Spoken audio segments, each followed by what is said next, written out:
আসসালামু আলাইকুম। বিসমিল্লাহির রহমানির রহিম।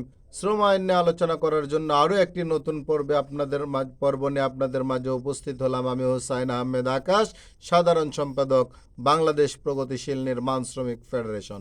সংগ্রামী সাথী ও বন্ধুগণ, আশা করি সকলে ভালো আছেন। দেশ ও প্রবাসের সকল সেক্টরের সকল শ্রমিকদেরকে জানাই সংগ্রামী শুভেচ্ছা ও আন্তরিক অভিনন্দন। সংগ্রামী সাথী ও বন্ধুগণ, এই পেজের ভিডিওগুলো দেখে নিজেরা নিজেদের দাবিগুলো, নিজেদের সুযোগ সুবিধাগুলো আদায় করার চেষ্টা করবেন। পাশাপাশি ভিডিওগুলো নিজেদের আইডি থেকে ব্যাপকভাবে শেয়ার করে এদেশের সকল শ্রমিকদেরকে দেখার সুযোগ করে দেওয়ার অনুরোধ রেখে আজকের পর্ব এখানে শুরু করছি। আজ আমরা আলোচনা করব শ্রম আইনের ধারা 152 নিয়ে, মজুরি হিসাবের পদ্ধতি। এ অধ্যায়ের প্রয়োজনে মাসিক মজুরি বলিতে 1 মাসের কাজের জন্য প্রদেয় বলিয়া গণ্য মজুরি পরিমাণ বুঝাইবে।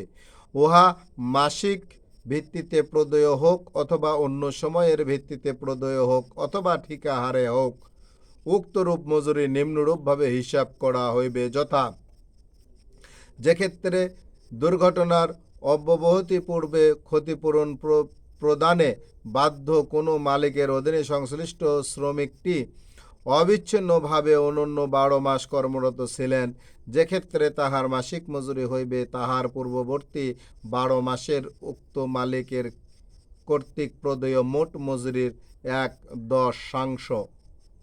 যে ক্ষেত্রে সংশ্লিষ্ট শ্রমিকটি উক্তরূপ মালিকের অধীনে দুর্ঘটনার অব্যবহতি পূর্বে অবিচ্ছিন্নভাবে 1 মাসের কম সময় কর্মরত ছিলেন, সেক্ষেত্রে তাহার মাসিক মজুরি হইবে দুর্ঘটনা অব্যবহতি পূর্ব 12 মাসের সময়ের একই মালিকের অধীনে তাহার মতো অনুরূপ কাজে নিয়োজিত অন্য কোনো শ্রমিক অথবা উক্তরূপ অন্য কোনো শ্রমিক না থাকিলে একই এলাকার অনুরূপ কাজে নিয়োজিত অন্য কোনো শ্রমিকের অর্জিত আয়ের মাসিক গড় সমান অর্থ।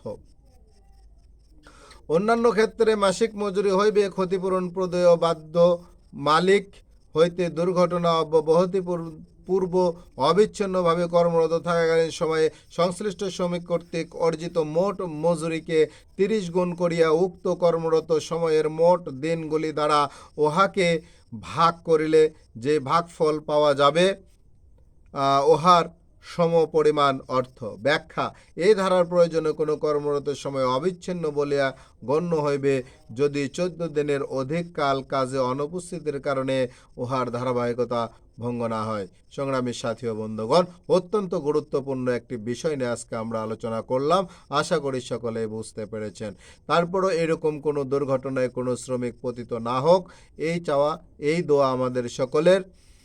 তবুও যদি কারো এরকম দুর্ঘটনা ঘটে যায়, তবে অবশ্যই বিশেষ করে মালিকদেরকে অনুরোধ করব, দেশের প্রচলিত আইনের প্রতি শ্রদ্ধাশীল হয়ে বাংলাদেশের শ্রম আইনের এই ধারা মোতাবেক তাদেরকে জরিমানা নয়, আসলে সহযোগিতা করে, এবং যদি স্থায়ীভাবে পঙ্গু হয়, যতদিন বাঁচবে, যতদিন ওই কোম্পানি কারখানা থাকবে, ততদিন পর্যন্ত তাদেরকে সহযোগিতার করার জন্য অনুরোধ রেখে এবং তাদের পাশে থাকার অনুরোধ রেখে সকলের সুস্বাস্থ্যের দীর্ঘায়ু কামনা করে আজকের পর্ব এখানে শেষ করছি।